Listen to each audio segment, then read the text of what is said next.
Good afternoon and welcome to the August 2023 Executive Committee meeting of the Board of Education Retirement System. Today is Tuesday, August 8th, 2023, and the time is 12:48 p.m. As a reminder, please note that the committee meeting is being recorded and will be posted to the BERS YouTube channel. Start the meeting by calling the roll. Gregory Faulkner. Present. John Matterich. Present.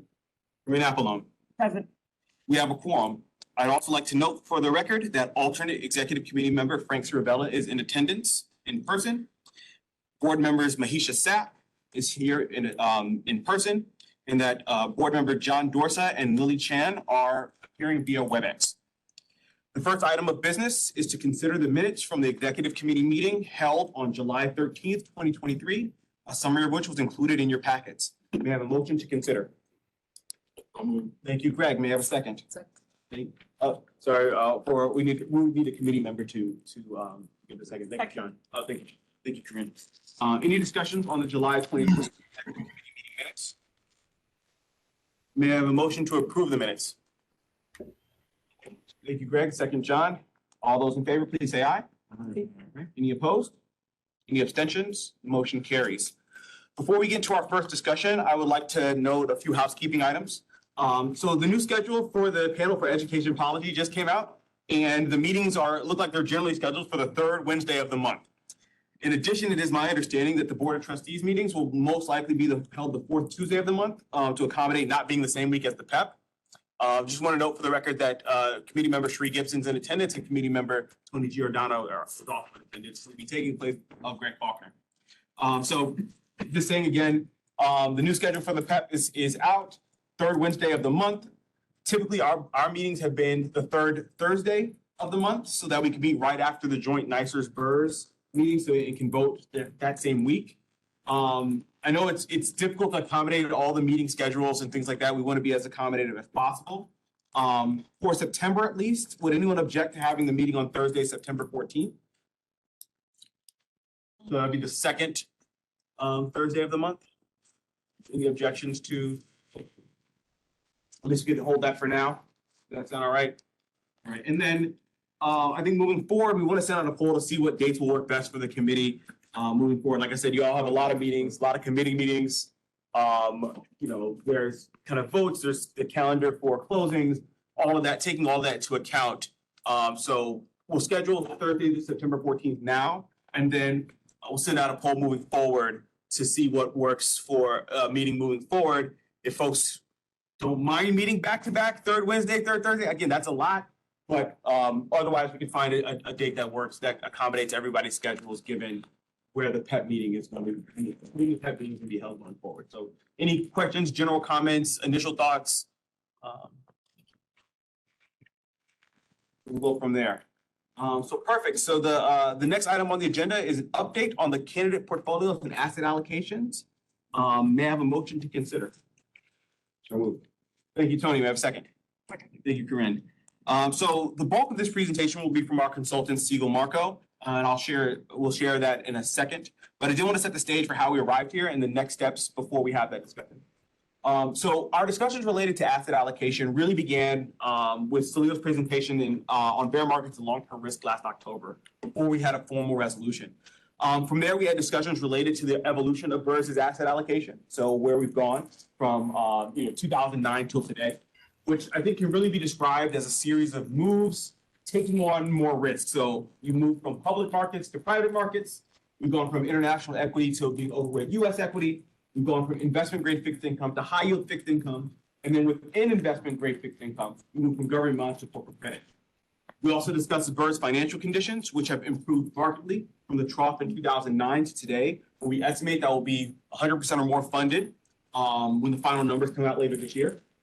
We saw presentations on capital market expectations from your consultants at Siegel Marco Advisors and how the rise in rates has reset our views on fixed income and its role in the portfolio.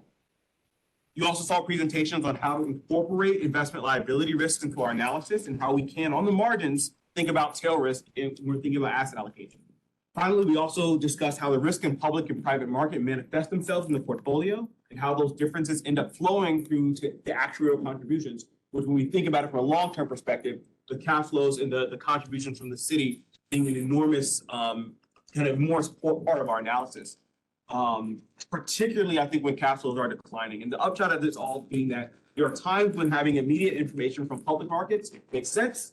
And so, we are, and then finally, also we had discussions on how that would manifest itself to commitments moving forward. So the folks from Axia talked about what phasing could look like under various scenarios. And so, today we are here to finally start discussing the candidate portfolios. And we have the team from Siegel Marco here is going to talk about that in a moment. They've been meeting regularly with CIO Steve Meyer, Ed Byrne, and the asset class heads at the Bureau of Asset Management to share information and discuss the particulars around Versus plan. Importantly, not making a decision today, but we did want to show you where we are, for hopefully a decision in the near future. And with that, Vanessa, Frank, John, the floor is yours, and I'll share your presentation with the committee. Thank you. So there's a few new faces. So I'm Vanessa. I am the vice president at Siegel Marco, and I am your investment consultant. To my right is Frank Salamoni. Frank is a director in our risk management team. And on the screen, we have John Ross, who is a senior vice president and the co-head of the risk management team, who are the team that does a lot of the work in asset allocation. So we have a presentation, and we're going to discuss, so the goal for today for us is to discuss a few things. One, we're going to give you a refresh on the capital market assumptions, because last time that we discussed them was in May. So a little bit of a refresh in the capital market assumptions, the objective of the asset allocation that we have been working on since May, and also the different portfolios, candidate portfolios that we've been discussing, not only with BERS, but also with the controller's office. So with that, the one thing we have 60 minutes, but I want you to stop me if you have questions. I want to try to, any of us, I want to try to leave this meeting today answering all your questions. So please don't be shy as we're talking to really stop us and say, I don't understand that. How did you derive to that? Happy to do that rather than flip the pages and do just us talking the whole time. That, let me pass it on to, so go to slide 3, Antonio, there you go. So John Ross is going to talk to us, start us with capital market assumptions and the guiding themes to our assumptions that we do update every year in around February of every year. Great. Thank you, Vanessa. They're coming right now. We got electronic copies were sent, and then also paper copies. Paper copies are coming, it's being sorted. Go ahead, John. Great. Thank you, Vanessa. Can everyone hear me okay? Kind of? Yes. I apologize in advance. Well, first, thank you for inviting me to the discussion today. And I apologize in advance. I'm working on a third day of no voice, kind of. So I'll keep my comments here brief and turn it back over to Frank and Vanessa. But just to recap and refresh everyone's memory around changes to our 2023 assumptions, which were notable. I mean, they're notable every year, but this year in particular was a bit of an outlier, primarily for a couple of reasons. One was, as we're all aware, changes in interest rates, which Antonio pointed to, and how that impacts, in particular, fixed income asset classes and the returns. Although this year, the change was significant enough to impact all asset classes, both equity or across equity, fixed income, and alternatives. The good news is most of the assumptions, almost all of the assumptions, are higher this year than they were last year, some quite notably. The challenge is, I guess the good news is assumptions are higher. The challenge is assumptions are higher. And it really kind of reframed how we think about risk and how we're guiding our clients to think about risk in the context of their current target allocation relative to their long-term objectives. So higher interest rates drove our risk-free rate higher by about 90 basis points for our 20-year assumption. Think of it as a rising tide is raising all boats, because that risk-free rate is a common component to all asset classes. Secondly, what is global growth going to look like post-pandemic and in a relatively and quite high inflationary environment? As we all are perhaps aware, inflation has been a bit stickier and not necessarily transitory as the discussion was early on in the inflation realm. So managing through that inflation scenario and trying to project what it looks like going forward certainly has been a challenge and part of our regular ongoing discussions with every client. And then lastly, whether you refer to it as exogenous events or the geopolitical environment that we're in globally, is kind of the third most important driver of the changes in assumptions for 2023. That's a little bit more difficult to kind of quantify specifically from asset class to asset class, other than it drives us to think about risk at an asset class level, at the asset class level differently perhaps than we have in the past. So with that, I'll kind of shut my comments down, see if there's any questions around the changes in the assumptions. And if not, I'll turn it over to Frank and Vanessa. So any questions? For John. Yes. I think we're good, John. Very good. Thank you. Hi, this is Frank. So now, the next slide we're really going to go over is how we start deriving our assumptions. So really, our assumptions that we come up with are a collaborative effort across our firm. So really, there's three separate groups. We all come together to work on our assumptions. So I sit in the risk management group. We're the ones who develop the macro views, and really our risk and return assumptions are really driven by our group. But we don't do it in just a box. We talk to our alpha research team. So our alpha research team is really responsible for managers and going over really how do we select the security selection and everything else that goes along with that. But we really do get great information from those guys, because those guys are really hitting the pavement and really saying what are current market conditions, what are managers, with vast resources seeing in the markets as well. We also work with our GPS team, which is our portfolio solutions team, and that's really our discretionary side of our business. And we come together to try and come up with how do we get as much information that's relevant to come up with the assumptions. That's really what we're always trying to do as a one firm effort. Okay, let's go on to the next slide. Next slide that we're looking at really decomposes how we come up with and think about how do we think about projected returns and risks for our asset classes. Really, it's a three-pronged approach to come up with these assumptions. The first step in these assumptions is our yield curve analysis. The yield curve analysis is really how do we expect the risk-free asset to behave? And if we really think about that, when we think about any asset class, whether it's stocks, bonds, commodities, private equity, really what we're doing is we're saying there's two parts to that. There's two parts to that asset class. One is a risk premium, which is time invariant for how much you get a return for bearing risk, and also a risk-free component to that asset class, risk-free rate. So the yield curve analysis is really saying, what's that first step in saying for all asset classes, how much should we expect to earn risk-free? And really, this is a time horizon dependent asset, such as the risk-free rate will have a certain return for a near term, a short, intermediate term, and a longer term. And really, it's as we project a yield curve year by year. So for the next 20 years, we're projecting out how much we expect the risk-free rate to earn. Once we've established that, now we really start to understand what the risk premium is that we're going to try and obtain. And really, to do that, we take a building block approach. And what we mean by a building block approach is we're really decomposing what are the primary drivers of that asset class's return. So for instance, in fixed income, it's really a story about trying to understand the yields that we're going to get. So fixed income is nice because it has the stated yield as to how much we're going to get. It's got a coupon rate associated with it generally, and we could very much understand how that asset class is going to behave when we understand what's the primary drivers around that yield.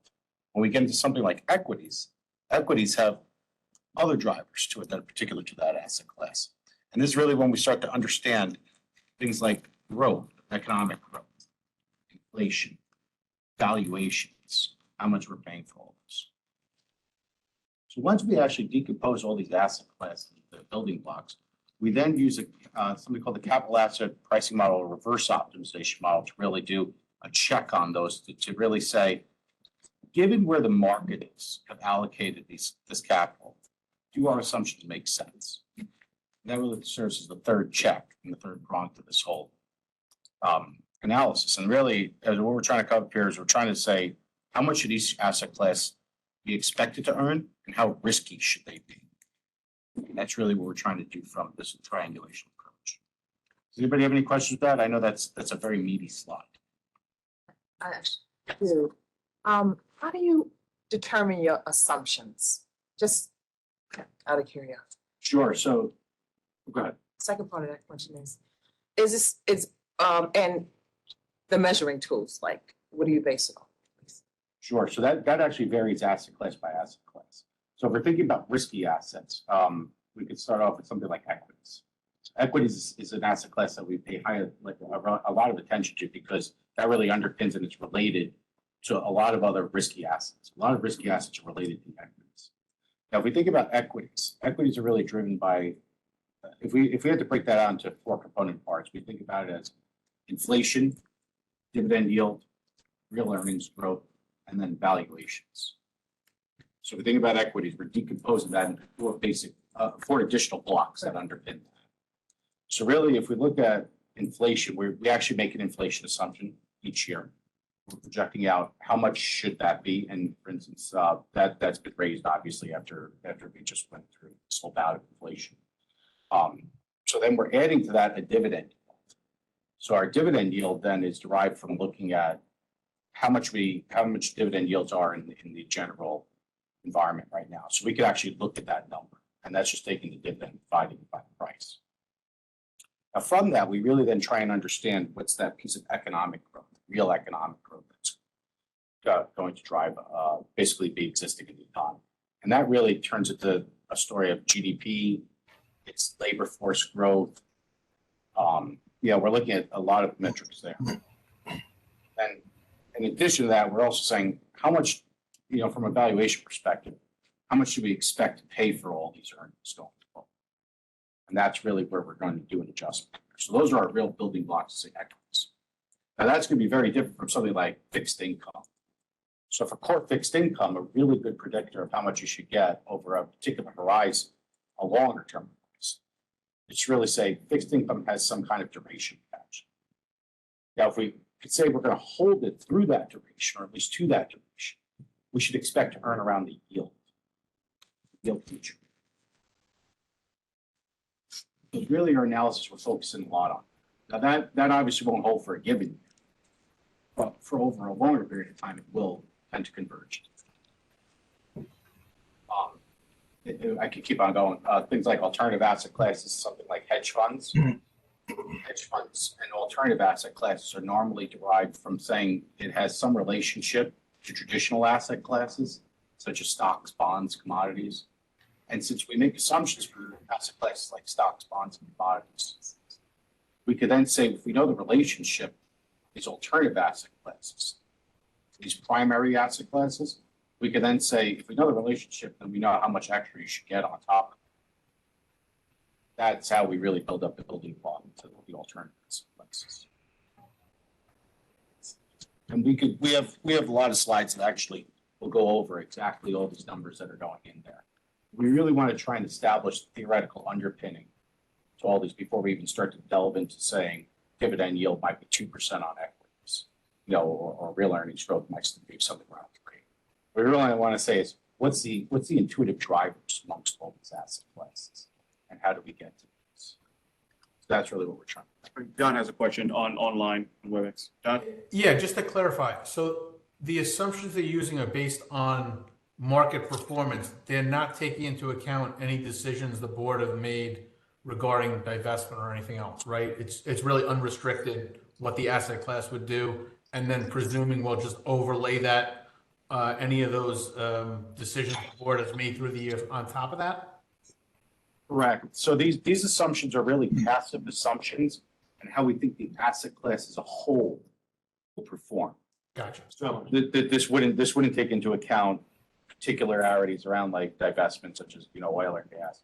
This is taking what the entire equity markets would be. Yeah, just clarifying. Thank you. I appreciate it. And they're passive. So when Yes. you look at, when we go through the candidate portfolios and you look at an expected return, that expected return is passive of any active management that you're taking in any of the asset classes, right? So there should be a premium associated with investing in active or as much as active that you can be. Now, in the US, for example, where this portfolio is mainly in passive, your return should be close to what we're expecting because most of the US equity is passive. And it's very efficient on that. So really, yes, you should get around the equity assumption. Whereas once you get into something like private equity, you have a lot more range of outcomes that can happen. It's very implementation oriented. Did that answer your question, John? Yeah, that answered my initial question. I mean, I do have an active passive question when we get to that portion of the presentation. So I can save that for when we talk about active passive. Okay. Yeah. Is there any other questions? Any other questions? I'm privileged. Can we lower that a little bit? John's Yeah, I'll see if I can lower that. Any other questions before we move on? Very good, Tony. Very good. Excellent. So on the next slide that we're looking at, before when we just got we were focusing on the return or how much we expect to earn out of these assets. The next slide really says that's just one part of the puzzle. The other part of the puzzle we have to think about is how much risk is associated around it. So as we said before, there's only one asset class that's risk-free, and that's the risk-free rate, right? The government issued securities. So really, when we think about any other asset class, we have to think about what's the range of outcomes that we'll have. And that's really what the risk is associated. Okay, this chart really shows all our asset classes, and it shows the ranges of outcome that we might expect to earn out of this. So if we really look, the asset classes on the left are equity asset classes, and those are typically very volatile. So in essence, like our US equity assumption is around 20% almost vol. And that's really on any kind of annual basis, it's going to really bounce around a lot. If we look towards the middle of that chart, it's the fixed income asset classes. These are far less risky than equities. These really serve to kind of smooth out our performance. And you go to the right, those are really our alternative asset classes. Now, those also have a particular role, but they also have a lot of risk associated around it because it's very much implementation oriented, as we said before. When we think about equities have a lot of economic drivers, and we could kind of say with more, I don't want to say certainty, but there's really less certainty around really what the risk profile might be. Because we have about 100 years of information around how the equity markets have performed, whereas something like hedge funds have only been around for 20 years that might have data around that. So really, we have more certainty around these traditional asset classes. So that's why we typically would associate these alternative asset classes with a much higher risk because we just don't know as much about them. And also because they do have a very high return assumptions. So if we were to just not assign that as much of a risk, your portfolio would just say, just go load up on all these alternatives. So that's why it also provides a little bit of a check there. Okay. Just move right along. Oh, we have questions. So in terms of the asset allocation modeling, you're strictly our public market consultant. I know we have the alternatives. So, but in terms of the asset, and maybe this question is more directed towards you, Tony, in terms of the overall asset allocation structure, is Sue going to provide the overview, including the alternatives of what our percentage? Okay. Yeah, so we're the general consultant. That's what you, yeah. I'm just wanted to figure out what the context was in terms. So then, yeah, Tony, if you can go to the next slide. So then we wanted to remind you of a few just basic terminologies. And I don't want to read what's on this page, which is just the definition of asset allocation, but consider that NYCBERS reviews its asset allocation about every 4 years. That's about the time that we've been reviewing it in the past. You do have a 7% hurdle rate. That's your return assumption. And then when you're thinking about asset allocation, think about it from the perspective of your main objective is to make sure that you have enough assets to pay the benefits that you promise your participants. So think about it from that perspective. What you need to remember when we're talking through asset allocation. Now, asset allocation, and I probably think that all consultants are gonna tell you this, the BAM staff is gonna tell you this, the BERS staff is gonna tell you this. It's probably the most important decision that you will make. Having the correct mix of asset classes is most of where your performance is gonna come from. It's not actually selecting the individual managers, but more having the exposure to the different asset classes. And what you're trying to do is you're trying to create a portfolio that it has complementary asset classes and that has the growth potential, but looking for long term, because you're investing always for the long term. Next analogy we try to use is the ship. We're trying to make sure that the ship is steering in the correct direction, right? So if you want to earn 7%, we have to make sure the asset allocation is really saying to you as a kind of sanity check, am I going in the right direction? Am I approaching 7%? Am I taking too much risk? Am I taking too little risk? And that's really the question that you're always trying to ask yourself right now is that, am I going towards my objective? And really what we're trying to do is we're trying to get you there in the most efficient way, right? So we're trying to get you to your return in the least risky way possible. Vanessa and Frank, could I jump in real quick? So implicit in the comments that have been made, and we haven't spoken to it specifically, is the notion of correlation, right? We've talked about risk and we've talked about return. Importantly, when we talk about diversification, the idea, again, as a reminder, is to make sure we employ assets that aren't all moving in the same direction at the same time under a given market condition. That creates a lot of variability, a lot of volatility that can be detrimental to the asset pool over the long term. So we want to have a mix of assets where, for example, if fixed income is doing well, equities might not be doing so well, and vice versa. So that, that whole notion of not putting all of your eggs in one basket at one time, that's what we want to try and avoid. So when Frank says efficient risk deployment, what we're talking about is diversifying the assets within the pool so that we're making for a smoother ride from point A to point B over time. All right, two things. One, wanted to note for the record that Trustee Effie Zachary is in attendance via WebEx, and also that he has his hand raised. So that's a question for Effie. If you're speaking, you're muted. Hi, can you hear me? Yes. Yeah, a simple question, maybe not a simple answer. How do you calculate the correlations? And I don't mean the statistical formula. Like, what do you use to figure out the appropriate correlations for the optimization process? Sure, I can jump in on that real quick. We initially used the 10-year historical correlation as our starting point across all asset classes. And I would put kind of the notion of an 80-20 rule to all of the assumptions. We recognize history can tell us something, but we don't rely solely on history. It's more 20% of the equation. The 80% of our forward-looking assumption is exactly that. How do we think asset classes will interact with each other in terms of risk, return, and correlation on a going forward basis? So we start with a 10-year correlation and then think about what we anticipate the economic environment to be going forward and adjust correlations on an asset class by asset class basis. Frankly, it's a bit more qualitative in nature, but that's part of our job. So it's a qualitative assessment on a going forward basis with the 10-year historical as our starting point. When you do the 10-year, what frequency are you using? Monthly, weekly? We use monthly.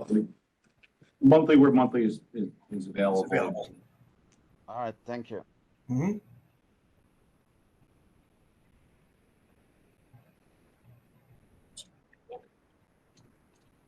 So the next slide talks about return and risk. And these are two, they're basically directly related to each other. There is risk associated in each of the asset classes out there for investment. The greater the risk is in one asset class, the greater the potential return is. But by the same token, the lower the risk in some asset classes, the lower the return potential. Really, the ultimate risk that we're also looking at here is the possibility of losing the money that you have. But there are ways to avoid some of this risk, and the way to avoid some of this risk is by really balancing what you're putting into each of those asset classes. Similar to what John Roth said before, you don't put all your eggs in one basket. You don't put everything into one asset class or load up exactly in one asset class, because you don't know what that can happen and what type of potential loss of value of money that can happen in your portfolio. So that's some of the risks that we're kind of looking into when we look at the asset allocation. The next slide is really the meat of this presentation, and I'm gonna go very slow and let you ask as many questions that you have of it. This is the candidate portfolio slide. The first column has the asset classes that have been modeled and the asset classes that are currently in your target allocation today. The second column called target policy is where you are today using this year's capital market assumptions. So I said there's a few things that you need to remember about the plan. So the plan is about 100% funded. The city or the actuary has shown us that the city contribution will increase in the future. And there's even some years where you have zero contribution from the city. The basket clause has increased from 25 to 35% that was signed into law. So we looked at, and then you have that 7% hurdle rate. So when we look at that 7% hurdle rate and you look at your current target allocation, and I'm gonna direct you, and then Antonio, maybe if you can move it a little bit up. Other way? No, yeah, the other way. So I'm gonna direct you to the 10-year expected return and the 20-year expected return for your current target allocation. Don't look at the other two columns right now. So with the target allocation that you have right now in your portfolio with a 7% hurdle rate, this portfolio achieves that return. It achieves the 7%. It achieves it by having about 13.2% in standard deviation or volatility around it. It achieves it. You're gonna notice that the 10-year return is higher than the 20-year return. That is because right now we are in a world where the yield curve is inverted because of the increase in the interest rate. So the shorter term of the yield curve is earning more than the longer term of the yield curve. So that's why, and we just talked about our assumptions has a yield curve. So that's why the 10 years is currently higher than the 20-year. But when we look at this portfolio longer term, it does earn in the target policy your 7% hurdle rate. We have met multiple times with the BERS staff. We have met multiple times with the controller's office. The BERS staff and us worked and looked at multiple portfolios that you're not seeing on this page. And we came up with a recommended portfolio. And that is the third column. So the third column was This does include the impact of the leverage effect of the TDA fixed, yes? yes. Thank you. It does or it doesn't? Does.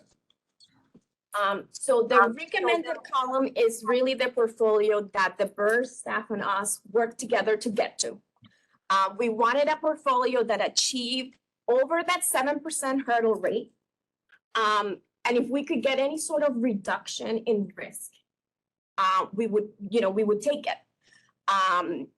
And it's really designed with the thought of, at a 7%, you're meeting your benefit obligations, but you do have a TDA that is earning more or needs to earn more. So we needed to go to something that was more higher than that 7% portfolios that we were seeing in the efficient frontier. So the recommended portfolio takes a little bit of return if you look at it, it goes from 7.6 that we are in the target policy to 7.4. So it does reduce return. But more significantly, it reduces risk by 50 basis points. So basically, you are earning over the 7%, but reducing risk a lot higher. So as we were meeting with the controller staff, we have shown them other portfolios that they have seen. And the last meeting, which was I think 2 weeks ago, they came back and they said, we would like to ask some things, because as custodians and the implementers of this asset allocation, we may want to see a little bit of things. So I'm going to walk you through what they asked, and that's the portfolio that you see on the right. So right now, they're getting a cash allocation of about 40 basis points to pay benefits, right? So in the original target allocation, we never had cash. We knew that cash needed to be raised, but we never had cash because then we would have to benchmark cash. They've asked that if we could have a 50 basis points allocation to cash, and we said yes, but we would have to add it to the IPS and benchmark the cash. So the performance of that cash, how they're investing that cash to pay benefits. So that's where you see that 50 basis points in there. Yes, Sandy. Does BAM have the ability to report out to us the performance of their cash management strategies? They're saying yes. And they're going Do to you have any historic analysis on that? and they have also They should, right? I mean, there. You look at the station reports, it's in there. And Yeah. currently, there's no allocation, but it's 90-day T-bills. Correct. And sorry. No, so just to some of our newer members, historically, pension fund try to stay out of cash, so cash neutral. So this is a little bit of a different perspective for some of the newer. Yep. And they have also told us that they will provide us with what they believe is the most appropriate benchmark for the way that they reinvest in that cash. So we can document that in the investment policy statement for you all. It's certainly greater risk or is there, how are they addressing the risk with the inflation? And the way, the economy and inflation is. If you're earning money, it's just, right, it's cash is actually a positive asset class. Right now it is, right? Yeah, right. Right now it is. Cash is not a drag on performance. 10 years ago, it would have been a drag on performance. So right now, it's not a drag on performance. Right now, you can actually make a little bit of yield out of it. They're saying that they're fluid in terms of the raising of the benefit, but 10 years ago, cash would have been a drag to the portfolio in terms of performance. But this is a question about administrative capabilities and understanding what the flows look like out, 3 weeks, 3 months, 9 months, 15. I'm just questioning whether they have a good FP&A person who can actually predict this for them so we don't have to divest assets inopportunely. So if I could. Which is, that's completely an administrative question. It's less a return question for me. Just to reinforce where Vanessa was on this, what's interesting about this current asset allocation study that we've done that's different from the past is, I've been on this account now for a while, and then actually, for each asset allocation study in the past that we were always doing, that's my, on this plan was we kept on tilting more and more towards growth and higher returning assets. So really, we're in a very different environment right now than we were in beforehand. Beforehand, you always kept on having to really try and pile more into equities and alternative asset classes because we were in a very low yielding fixed income type of environment, right? So cash was low yielding, fixed income was low yielding. So really, in order to get those return hurdles, we really had to go very much more aggressive in terms of, loading up on equities, loading up on alternative asset classes. What's interesting now is that, the whole study was governed at first by saying, now all of a sudden you've raised this limit on terms of where you go into alternative asset classes. Right now, you say to yourself, well, a lot of times there was some pressure to go more into this. Really, what's nice about this is that in this new environment, you don't have to get there. In this new environment, your existing asset allocation, which was heavily geared towards growth, is definitely meeting your return objectives. When we think about this, we had this hurdle of 7%. And then so it's really somewhere north of 7% with the TDA. What's nice about it is that right now, your portfolio is looking like you're in good shape. Your asset allocation is definitely going in the correct direction, such as, we have an expectation that you'll beat that rate of return. So therefore, because of where fixed income is right now, and because of this new return assumptions, you don't actually have to take as much risk in these equities and alternative asset classes. And one of the things that's not really up on here that really is reflective qualitatively is that there's a lot of risks that are associated with those private asset classes that you don't really need to be in right now. We don't need to stretch as much for yield. We don't need to stretch as much in these alternative asset classes that we used to have to really be in. That's really what's different this time around. This time is very different in saying we're already exceeding that return hurdle. Let's get out of some more intangible risks that, Salil had modeled private realm, and also that we've seen in kind of like the aggressive asset classes. Let's tilt a little bit away from those because you don't need it as much. So that's really what's been governing this asset allocation, the differences that you might have noticed from the past. John? John. Yeah, I just wanted to make one quick point. If the board were to pursue an option that relied on BAM managing portions of the cash, we could certainly make available whoever that is to answer any questions. But I just want to remind folks that there is a law that governs the types of securities that can be bought and sold on the city's trading desk. I think it's a local law. It's also passed in Albany. I can't recall the number off the top of my head, but it governs what investments can actually be made by the short-term desk. So just wanted to put that out there in case people are interested.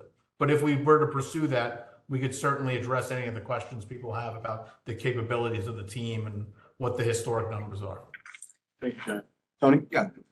John, I'm really disappointed that you didn't know the name of the number of that law. I think it's 10 or 11, but I don't want to be wrong. Trust you. So we're set up pretty well here then, as far as the basket clause gives us flexibility and opportunity because we're seeing rapidly changing market environment, right? Last year at this time was vastly different than it is at this time. So while we're talking about the market perspective right now, that market perspective can change dramatically very quickly. And it seems like that you guys put us in a good position to be nimble enough, particularly with the basket clause being enacted, that we can. It also gives you breathing room on that as Breathing. well, right? So if we have an equity correction or another thing, that helps us with another fixing correction like that. I mean, granted, we'd be in a different, we'd be really hurting, but at that point, then you don't have to liquidate any of your privates, right? So it's like, this new law is nice that it's giving you more breathing. Yep. So we can continue. So the second request that we received from the controller's office was around the allocation to inflation-linked bond. Historically, it's been about 3%. When we modeled inflation-linked bond, we were going to keep it at 3%. The reality is that from an implementation and performance perspective, it's a small allocation. It doesn't really move the needle. And core bonds as an asset class does have inflation in it. So they said, instead of giving us, instead of having a dedicated inflation-linked bond allocation, just increase the core bond allocation that still includes tips.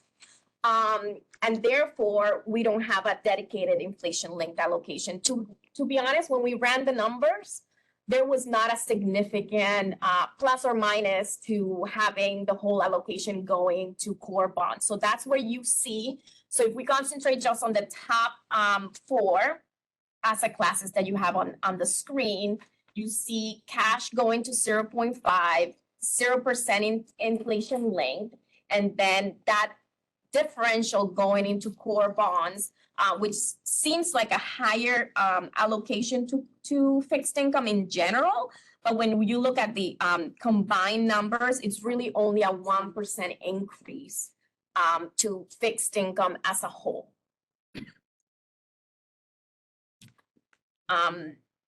Yes. Same. Assumed duration in the core bond holdings? The assumed duration is about 7 years. And if you think about it, last year was a year with a higher inflation, but inflation-linked bonds were very volatile because inflation-linked bonds do tend to have a longer duration than that 7 years. So by having it in core fixed income, it allows you to change, to play with the, like, I'm gonna say, implement the duration a little bit different. You can buy inflation links that are a little bit shorter than having to stick to the longer duration of the typical inflation link. When it comes to, so the next stage is US equities. Sorry, I wanted to go like Oh, sorry. yeah, with all this, so the next stage is US equity. You're going to see in US equities, not a significant change as a whole. It stays at 47%. I'm sorry, can I interrupt before we move on to equities? Yeah. I'm But- sorry, I was a little bit confused. Is the recommendation to basically divest the portfolio from inflation-linked bonds? Or you are having some inflation-linked bonds within the core portfolio? Because it says So- no tips. I'm a little bit, So core bonds uses the Barclays Ag benchmark as a basis, and the Barclays Ag benchmark includes inflation link. So they wouldn't be divesting from the inflation link, they would be moving those into the core bond composite or allocation.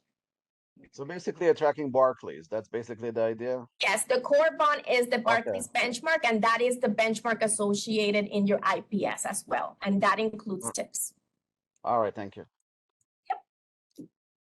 So really, you're gonna see not really a significant change as a total equity allocation, still at 47%, which is the current target. There is some movement as we would be increasing US equity at the expense of a small reduction in international and really a reduction in emerging market. And that's just because of the volatility. You don't need, those are higher achieving return asset classes, but we really don't need them at the higher volatility expense.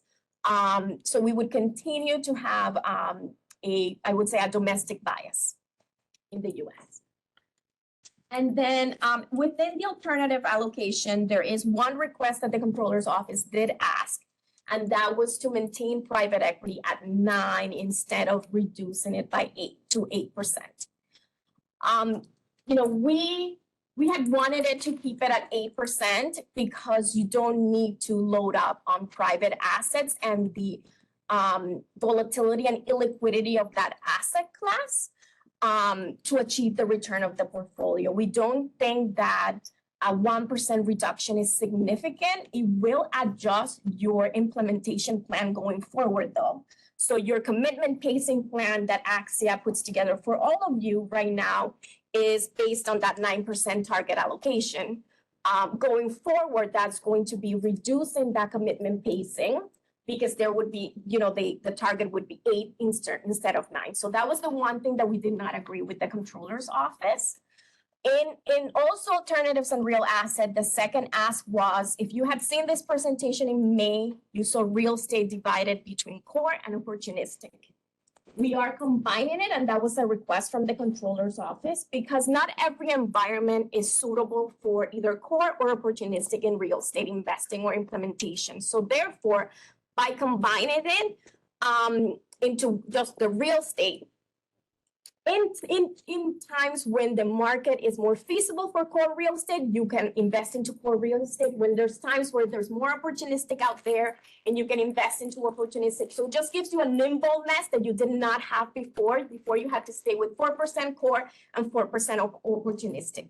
So this is just a little bit more nimbleness. And again, the portfolio all the way to the right, which is the one with, I'm going to say 3 of the 4 things that the controller's office asked, does not really significantly impact the expected return. It's about the same in terms of expected return. Because of the cash allocation, the risk does go down by 10 basis points. So none of the changes are really significant enough that would warrant, a change in the recommended portfolio structure.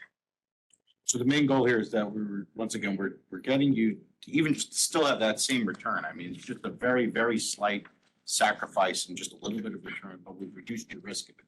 Because you really, so we're actually getting you to be more efficient, right? So you didn't even need as much return, but even though we said we're going to be shooting for a little bit higher return, we're just still trying to get you there with less risk. And that's really what we've done with these changes on the margin. So these changes on the margin might not look that significant, but we have done something here.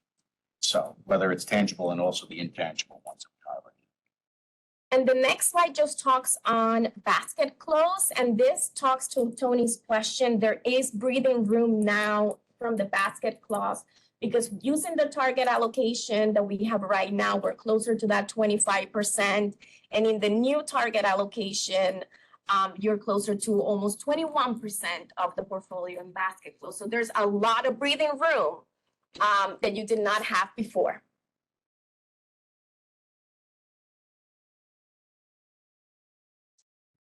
And that concludes, because there's no decision at this meeting, that concludes kind of like our comments, but we're happy to answer any more questions. The goal is at the next meeting, have it go to the board for approval. The board needs a full approval on it. And then the next step after the board approves is to actually update the investment policy statement before anything can be implemented. Thank you, Vanessa. Thank you, Frank. Thank you, John. Any final questions for the Siegel Marco group or kind of certainly open to discussion? So, John?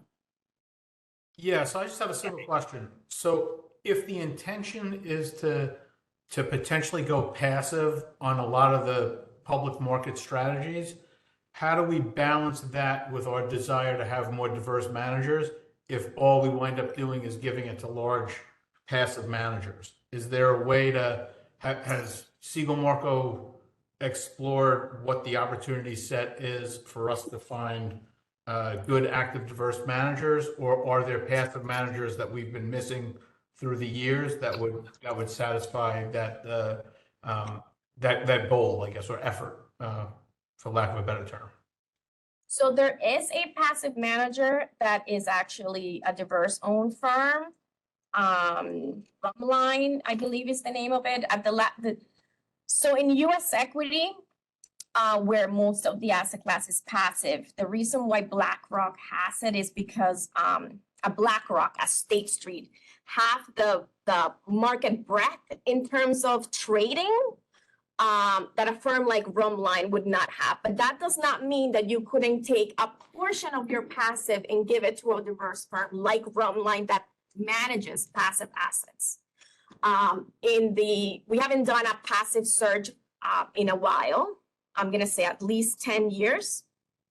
Yeah, 10, 12 years, we have not done a passive search. And you know that we have to do a full RFP to be able to bring in a new manager, but we have not done it in passive in 10 or more years that I can recall.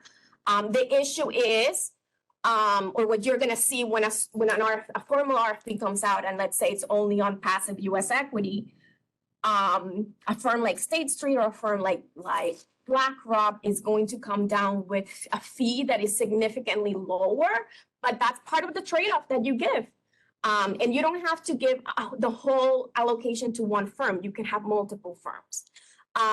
In non-US, Drumline can also run a non-US portfolio. But again, the last search that we did not include passive managers. It only included active managers.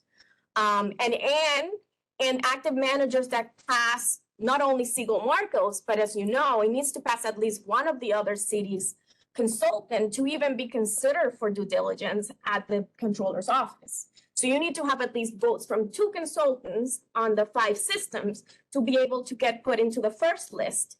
And then the controller's office does due diligence on all the managers, and they narrow that list even more to see what passed their own due diligence. So a lot of managers are spit out once that gets narrowed into, 9, 10 underlying firms from the 40 that originally put in their names in. My understanding, you do have right now Exponence. Exponence is I'm going to say non-US managers. It is developed and also emerging markets, and they run a fund of fund. Exponence is a diverse owned firm, but they run a fund of fund of emerging and diverse managers for you all. But you could also do a search for a diverse manager across different asset classes. But again, we have to go through the process of doing an RFP for the search because that's how it works. Without that, we can't implement.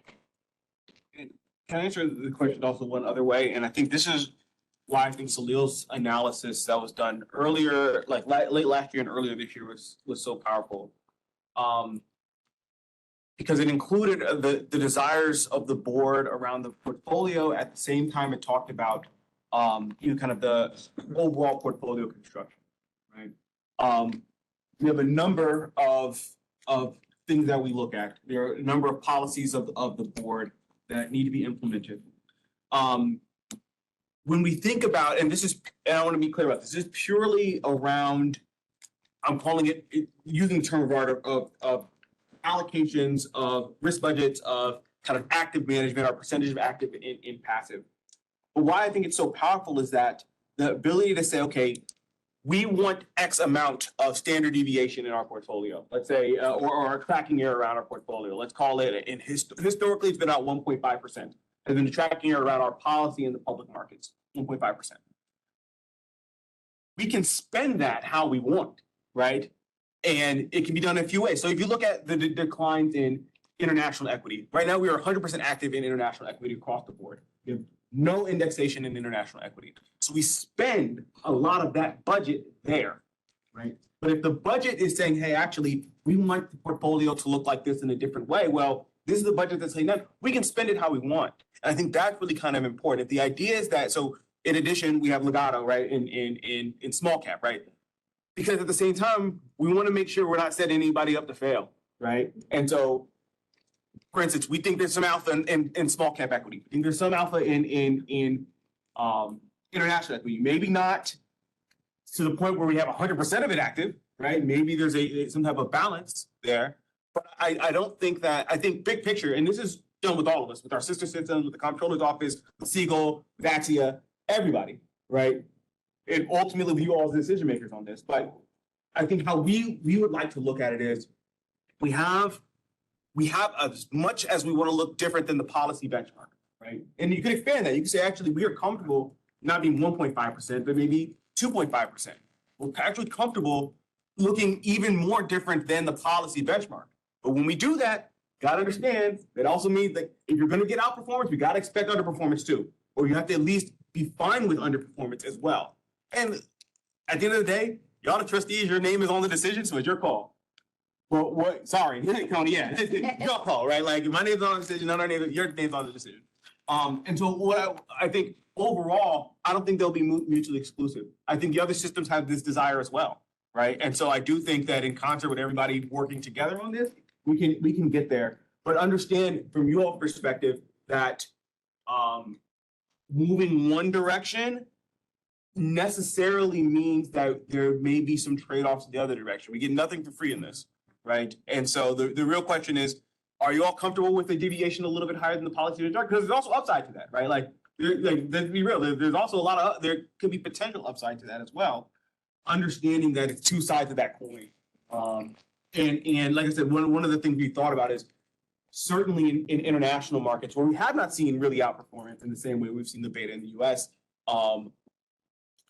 can we use some of that active risk in different ways to fulfill the holistic goals that this board has set out? So so you're saying effectively, if we reduce our active management and maybe take some of the risk off the board with active management, go to a more passive strategy, we can divert that risk assessment to other areas where potentially we have interest in support. Or I go to a higher level, and I think this is what Salil's analysis points to, is that by the current implementation nature of our international equity allocation, if we look at our public markets, and Ed Berman did, I think, a really good presentation on this a few months ago.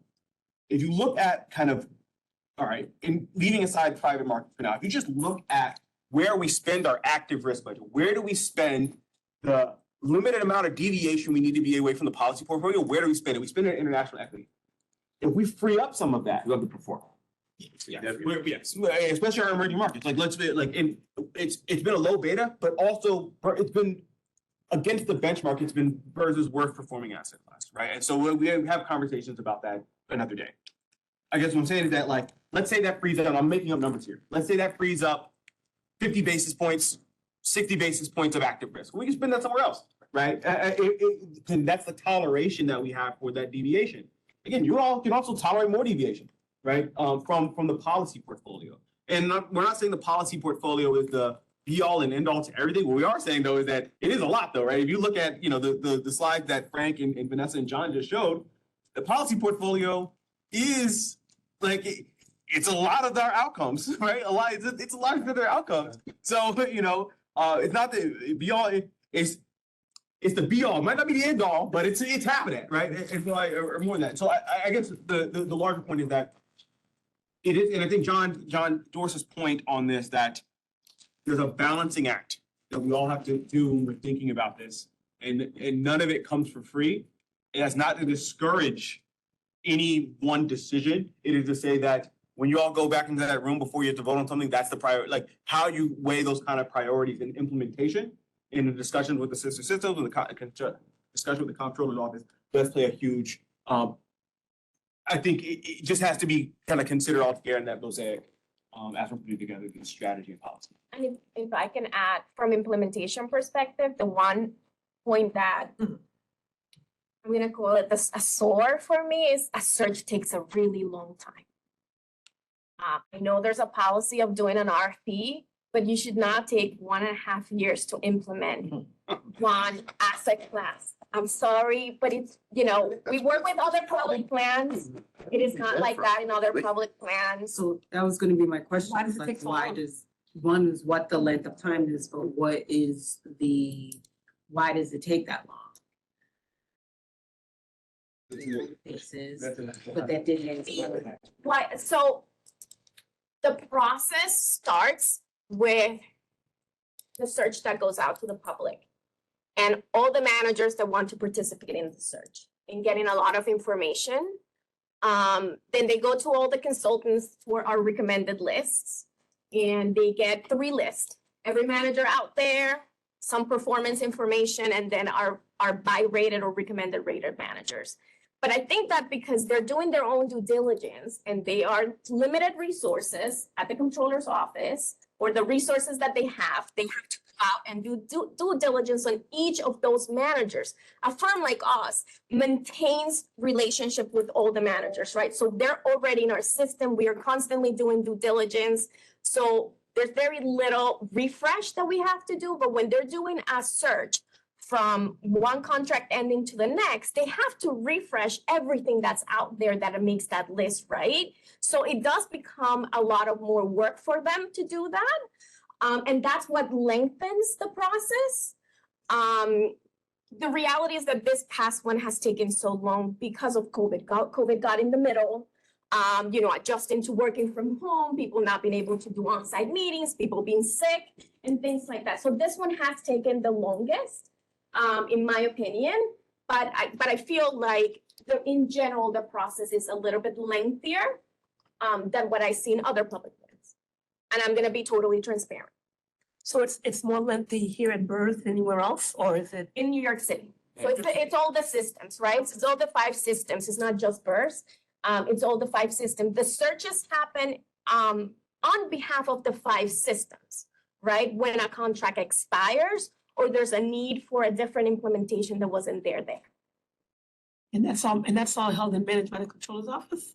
Or does each? We follow the city's policy procurement board rules, which is a policy board that the controller is on, as well as 2 representatives of the mayor. So I would encourage mayoral trustees, if they'd like to change the PPB rules, to go take that up with the appropriate. But Yeah, we're it's the working within the process that they're confines of the rules that are set forth by the policy procurement board. So, and we all recognize the frustration and timing. Yeah. John, just in terms of general information, and I'm just not attacking at all, just curious from information. Do you guys operate like other consulting firms where you keep your databases, based on asset class and do refreshes and like that? Does your process, does the BAM process work similar to most of the consulting firms that we know of? So I haven't been involved in a direct search in many, many years, Tony, but I can tell you that they have a service that they use that any manager can upload information to. So we do have a database that is holding stuff.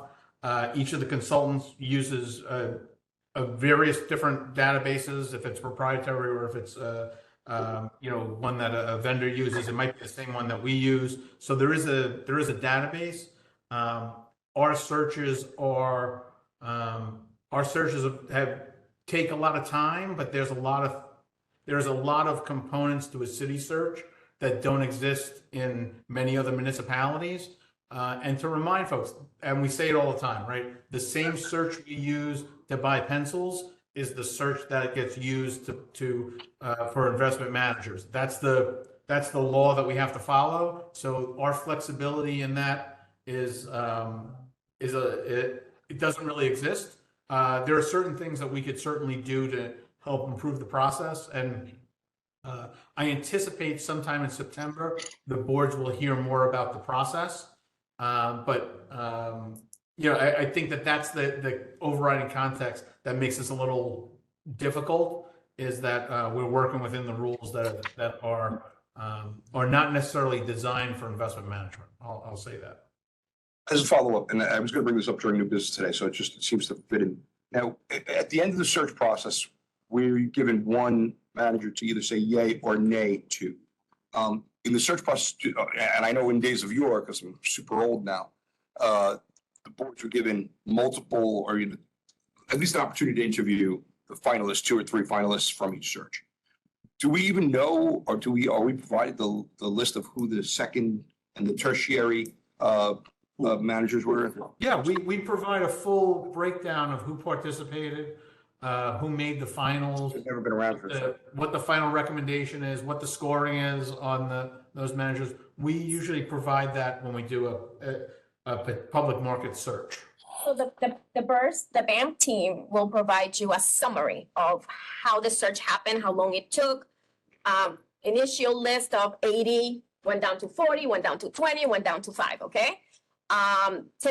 When we see, and we typically see 4 or 5 managers. You're the smallest of the systems in New York City, so they may come to us and say, we want 5 new managers for the international developed strategy.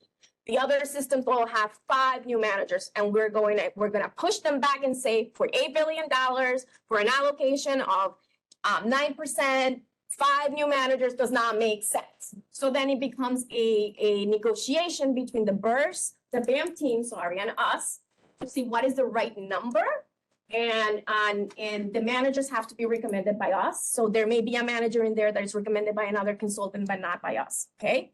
And that's how we can end up with the 1 or the 2 that end up in the trustees in front of us, in front of the trustees for voting. But there's always, they typically now have been approving, a number of managers to be kind of like in the backlog, just in case something happens to that 1 manager or 2 managers that get approved. Something falls through, you can go to that backlog of other managers. And also, so it doesn't require you to restart an RFP right away. So that does happen. So even as you think about that process in and of itself, it can be a bit exclusionary.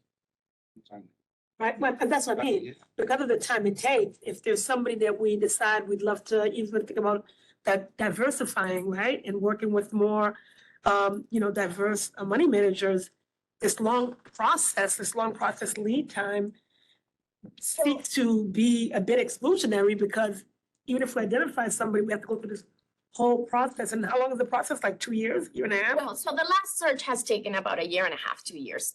It's be about, say a year. Now, the thing is that in public equities and fixed income, where we work on, you don't have the closings like in the private side where Axia works on, right? So a manager doesn't close that fast unless it's like a small cap manager or international small cap manager where there's capacity constraint, where you can miss out a manager because of that capacity constraint. But typically a manager will stay open. They want to do business with you, and they're going through the search. They typically kind of like slice a portion for the New York City systems, as long as they're giving the feedback that the search process is going in the right direction. But you're right, it's exclusion, I don't know if it can be exclusionary, but also it can be very nerve-wracking for a diverse, smaller manager to know if, are you gonna get anything, are you not gonna get anything? Or if your existing manager, you're taking away the money that can represent a percentage of the assets. So yeah, there is a lot of that back and forth. It's very similar to our contracting process. It's the same thing. And that doesn't include what happens once it moves to legal in contracting, right? This is why, you know, one of your emerging managers, JP Morgan, even though the board approved it in I think end of 2019, they didn't get signed till 2021 because the contract took so long. So, but again, it's because of the rules, right? So it's not Be amended. that are trying to do their best effort to get you there, but the rules are older and they haven't been updated to a more nimble system that we work in right now. It could be amended. So when would it be realistic I'm hearing all this, to bring something to the board that we can take a look at and maybe make some recommendations? It's not the no. What needs to happen is we need to address the PPB. It's not necessarily something that's important to address because the PPB, the process that she's talking about, amendment rule, that's what has to be changed. Right? So it can't be done by the board necessarily. But I know that, but we would want to make some movement to create a change, right? So wouldn't that be something what we would recommend? I think. So there is a process to amend the PPB rules. Admittingly, I'm not an expert in how to amend them, but I do believe that there is a mechanism to engage and discuss ways to enhance certain portions of it. I would defer to possibly the law department to give guidance on how they actually amend the process. You know, I think that if folks identify a way that they think would streamline things, I think that there's better avenues than talking amongst ourselves to try to figure out how to fix that. I just don't know what those avenues are, and I think the law department would probably be in the best position to give us guidance on how the broader city works, unless there's folks on the board that are very familiar with procurement, and there may be. I think it's just a unique situation that we find ourselves in. I think all the other systems, but I think this is a common problem, right? Like, I think everybody wants this to be like. If you guys approach it that way with some of the other systems, that would be the best path forward. I just think Because there it needs to be a affects plan. it affects all the systems. Minimally, light bulbs and asset management shouldn't be on the same ledger, you know? They should be perceived, addressed in a different way. The light bulbs, you can get more light bulbs. The asset management, you might have a window, right? I think that's just a basic, simple thing. And Tony, the other point I think you were making on this is because, you know, in the public market process, that's really you do have kind of the manager will also give you the list. They'll give you the band will give you the list of all the people who got 2 check marks from the 2 of the 5 consultants. You'll get all of that, right? It is the private markets where I think the best way to address this is more like something like a market map, right? Because you're constantly bumping up against closings and closing funds. That's why you're not getting multiple managers. So instead of saying something like, all right, who are the 3 finalists? It doesn't really work like that, but it's more of, all right, who does, you know, European buyout, right? Like kind of mega buyout. Who does European small buyout, right? And so, you know, working together, we can think about like a market. I think a market map would be something that's more helpful in that sense because it's not apples to apples in that, you know, European Fund 5 will be closing in September, the other one will be closing till August, and we need them. Should be firm level, not necessarily fund level. Yeah, exactly. Right. So it's not a market map. I You need think. different vintages, Yeah, right? You need exactly. different vintages and not every fund is open at the same time for the same vintage, so it's a little bit different. If you look and this happens, I think certainly in the Axia reports, I think in some of the BAM reports too, you'll have a bubble chart at the end of the report, right? Of the large report, not necessarily the executive summary, the report, which will have. And the bubble chart shows, all right, who does X and Y, right? So it'll be, the Y-axis will be like market cap, and then the X-axis might be generalist to specialist or vice versa, right? So something like that. So that'll give you an idea about, here are the 5 European generalists, here are the 3 growth equity, you know, US specialists, right? Just a general example. It's a lot. A lot on the certain implementation. And so, like, I think, I think folks here kind of I think folks want to do something with regard to implementation, and it's something I think we all agree on, right? Like, that's great. Like, it's something we actually all agree on how to do better implementation. So, And I would say Siegel Marco agrees on adding more diverse managers. I mean, someone like me, that's what I like, and that's part of the reason why I work with public funds, because I like to allocate money to diverse managers like me, because I know that there's not that many of us out there, and I know that it's really hard for them to move up, especially when you see some plans taking money out of them and firms going down just because you're taking money out of them, not because the quality wasn't there, but because there's a change in asset allocation that forces a plan to come, to take their money out of it. So we are 100% with you all in increasing diverse managers and increasing, that in the portfolio. Do you guys have specific databases on diverse managers? Yes. We have our own database. So while we use performance from investment, our research process is not based on performance, it's based on our face-to-face meetings with the managers. And we've actually been working with Taffy at the controller's office.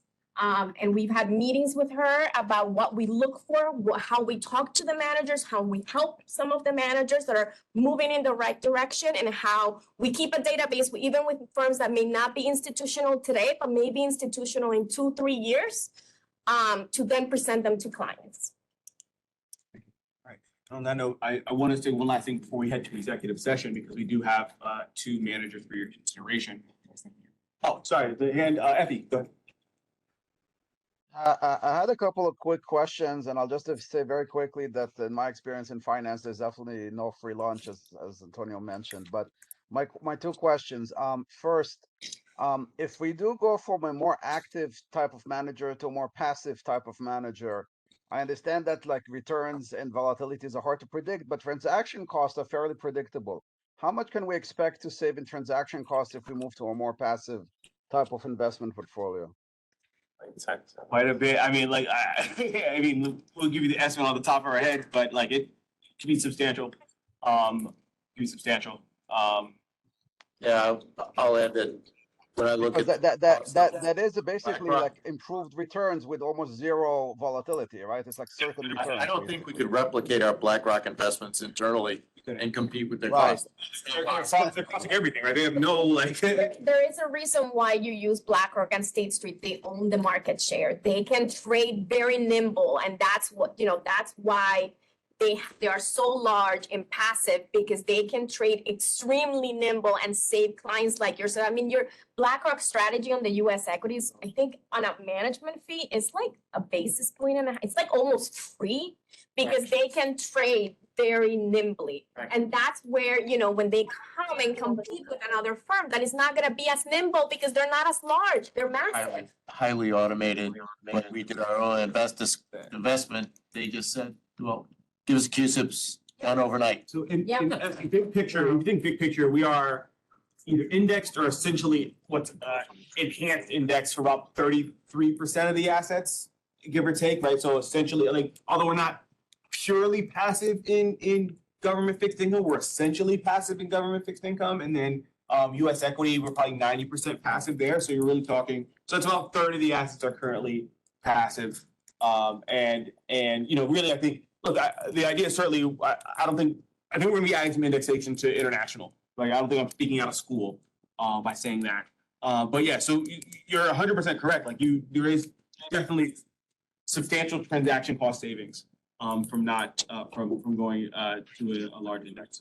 All right. My other question is for Siegel, back to kind of like how they optimize. So it's really a 2-part question. The first part is, what exactly are you optimizing for? Are you optimizing? Well, just answer. Sorry. Sure. So when we were doing the portfolio construction, we do something called an efficient frontier, which is referred to as optimization. I'm sorry, it's a little hard to hear you. Sorry. So when we do that, initially when we were constructing the portfolios, we ran a range of portfolios along an efficient frontier, which is what you would call an optimization. So really what we're trying to say there is that each one of the candidate portfolios that we ever ran across PERS was actually the highest level of return for any given level of risks. And that we moved across the spectrum to really get you to where you want to be. So really, the real trade-offs we're saying is that if you look at where you are in your target portfolio and you're saying that's kind of like where I want to be, but I want to reduce some of the risk. No, I'm sorry to interrupt. I completely understand how optimization works in the efficient frontier. I'm trying to understand, what are you optimizing? Are you optimizing the Sharpe ratio? Are you like, what are you Yeah. optimizing for? We are What's optimizing on the Sharpe What's ratio. the formula? That's the utility formula, basically. It's the Sharpe ratio that we're trying to do. So as we can see there, the target at a 0.39 and really, so we're saying that the portfolios that we considered, even with these other constraints and that we were trying to take into account all these other qualitative factors, we didn't lose portfolio efficiency and in terms of the Sharpe ratio. So, and can I add something to that? And John Ross, let you go in a second. So I'd love you to speak to this as well. And this gets to another point that Sandy made. There actually could be a higher Sharpe ratio portfolio. If we would have let 2 kind of run at our 7, we could boost that a bit, right? We could boost that a bit. And so this is optimizing for Sharpe for the other constraints that we added. And in the other lens that we looked, one is the TDA, fixed TDA, right? So the fixed TDA is roughly 30% of the assets in this portfolio. And so understanding how especially thinking about where the tails are around, if things go bad, and really we're earning, but let's say below 5%, things get bad really quickly, right? And so that's kind of one constraint. So a little bit modeling around kind of tail risk, particularly as they pertain to private markets. That's another kind of constraint. And so it's optimizing around the Sharpe ratio, given the things that we added to their particular analysis. And so a little optimized around something a little different. I don't know if you talk a little bit about that. So there were a couple additional pieces which aren't shown, but they were incorporated in the final candidate portfolio. One of them is just looking at the joint tail risks of the various asset classes over a much longer horizon that match the liabilities. And so the risks, you were talking about correlations before. Correlations, of course, are not just static across time and across dimensions of asset classes, but they can vary during extreme tail risk events like we had last year. And so what I wanted to look at was what would be something that would also minimize the type of funding ratio risk that you would see over any timing horizon and at any level of risk. And by almost 3% in almost every scenario, we were able to find among the candidate portfolios that had equal Sharpe ratios, which were the ones that would offer minimal liability risk. And so I think that without doing that, you'd have maybe a 7% lower probability of getting the type of reduced contribution rates and higher funding ratios over time versus, say, another process. Absolutely. And to add kind of that final point there, and this is kind of get to Sandy's point, this portfolio would look differently if we didn't have the TDA, right? Like equities would be lower, fixed income would be higher, right? Like, it was just flat out. Like we didn't have the TDA, this would look different, right? And so that I think is again it's imperfect, but just like you all have to juggle a lot when we're doing the analysis, you have to juggle a lot of different priorities. Yeah. I'll just say one last thing. The Sharpe ratio that we're seeing, you saw 3 of them at exactly 0.39. We looked at others and they were off by 1 basis point at the end, right? They were all deviating very close, but it's not a very high difference in Sharpe ratios from portfolio to portfolio.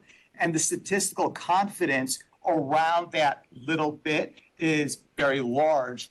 The liability risk, on the other hand, is something that had almost 2 times the statistical significance, equivalent of a 5 times change in the Sharpe ratio. So if you saw 0.1, it'd be 0.5 or something like that. And so looking at that in conjunction with your candidate portfolios is what allowed us to isolate on one and show you one today. Otherwise, you'd be looking at 5 different candidate portfolios today and trying to figure out how to mix them together. And we're able to more efficiently come up with one that, utilize that and also compromised a lot with what the BAM folks wanted. The entire last column is because of BAM. We never would have come up with taking out inflation, for example. You would have increased private equity and it would have taken out of emerging markets, things like that, that really are things you need for diversification. And we're really trying to work together, the three groups, listening to everyone's needs and wants, looking at the portfolio and giving our opinion on what we think is the best for the plan, considering how, you have really two plans in one combined, really, if you think about it. But also with the eye of, there's our three investment professional investment professional groups, I'm gonna say, that have opinions, have run their analysis in the background, and we respect each other. So therefore, we wanted to listen and work together rather than against each other. Right, thank you. I mean, I would be very upfront and say that to me, tail risk is very important, and correlations are really meaningless in a normal market. When something happens, if all the correlations go to one, what's the risk management there? Risk management really counts when we are distressed, not under normal conditions. And the other question I had for Siegel, when you did your simulations, what do you use for in sample and out of sample data? In and out of sample data from when you're doing your analysis. So, yeah.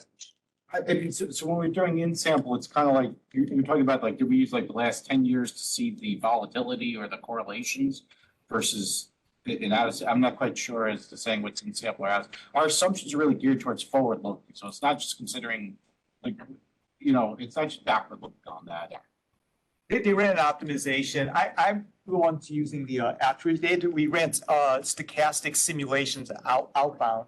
Yeah. See, in that case, when we do that, I mean, you could consider those. These are all like kind of forward looking. I mean, it's a little bit different. I know what you're saying.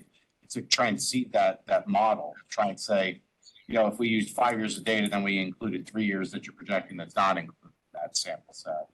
How well does it predict a data set going through time? But that's not really what we were doing here. So all your analysis is basically like historical in sample, right? No, it's forward looking. Forward looking. Yeah. So for instance, the volatility. No, forward looking is your predictions, not the data you're using. Correct. I'm sorry, I'm a little confused. Sorry, the expectations are based off of a forward-looking assumption. So for something like volatility, I think what you're trying to kind of gear towards is like, let's say you would say to us, how did you come up with a volatility assumption? We would say like an in-sample vol that is used as a starting point might be the last 10 years historical volatility. But then we subjectively adjust that considerably around that. Like it's kind of like goes back to John Ross's comment on the 80-20, such as, that might be like 20% is by this historical number, and then we would adjust it significantly because we're in a different environment, such as if we were looking at, say, fixed income volatility that was based off of a falling rate environment for like, say, 20 years, that wouldn't be reflective of a rising rate environment in the current environment, right? So it's kind of, it depends on what we're looking at, but this is all forward-looking capital market views. So I'm a little confused again. So if you're using the past 10 years, like let's say to predict something, and it's all like low level interest rates or rising interest rate, like how we had a very stable interest rates environment for the past 10 years. How do you predict it for the rising interest rates if that's not part of your data? Like that 80%, that's subjective. How do you determine that part? So that's really on asset class by asset class basis. If we would think about something like think of, you can look more towards the duration as being kind of like the predictor of the risk rather than the historical volatility. In terms of equities, you could once again say, the past 10 years might have given me a low vol environment, but then all of a sudden you incorporate a lot more things like the options volatility going forward. And we would subjectively say that a scenario might be more likely. So therefore you would, let's say you forecasted a down environment to be a higher probability. That's how you would incorporate kind of like a forward-looking view that's different from the historical. Such as if you ran the historical on, say, private equity, you would come out with a very, very low volatility, something like 10%. And also when you see a 25% there, that's reflecting all these other views like illiquidity risk, just non-mark-to-market risk, correlation with equities. That's how we would be incorporating. Each asset class has a different kind of driver, and we could go into that. But it's kind of, we're not just saying this past 10 years is going to be the next 10 years going forward. Sandy had just reminded me that this is one cut that along the efficient frontier, you pick up an optimal portfolio. But then the second cut is that for we looked at an entire heat map of every combination of return and risk to find out kind of where we would minimize the funding ratio and liability risk. And then I ran that stochastic simulation. This is where Sandy wanted me to mention. We looked at the joint risk. Those are formulas that that were in the simulations. That's pretty advanced, and it's looking at time dependencies and things like that. And we ran millions of simulations. And then we also ran it by the actuary's office to show exactly what the modeling was. But it was run against millions of simulations for future for future outcomes, and then back into what were the principal areas for the asset class. And really what you would do there is then that would show you that you would have a higher risk, right? So it's kind of like, that's what we were trying to say is that, we could diversify more going down, but you're out of bounds. It's kind of like it's a false number that you're going with. And that's how, when you incorporate these in here, you would be actually assigning a higher weight to an asset class.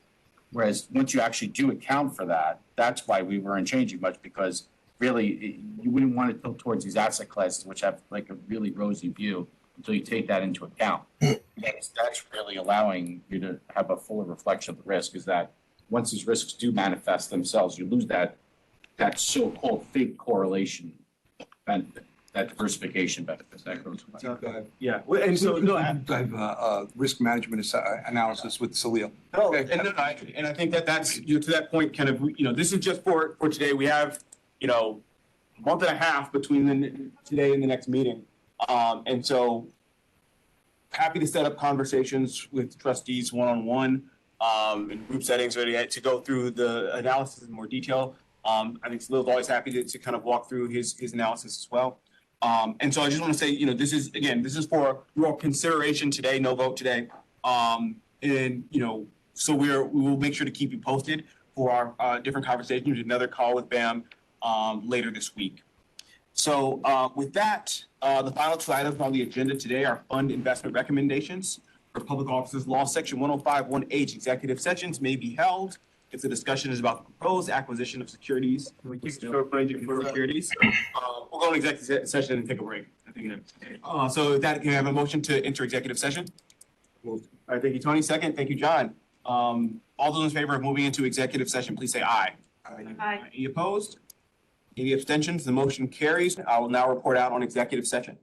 In executive session, the executive committee approved a commitment to an opportunistic fixed income fund and tabled a commitment to a real estate fund until the next executive committee meeting.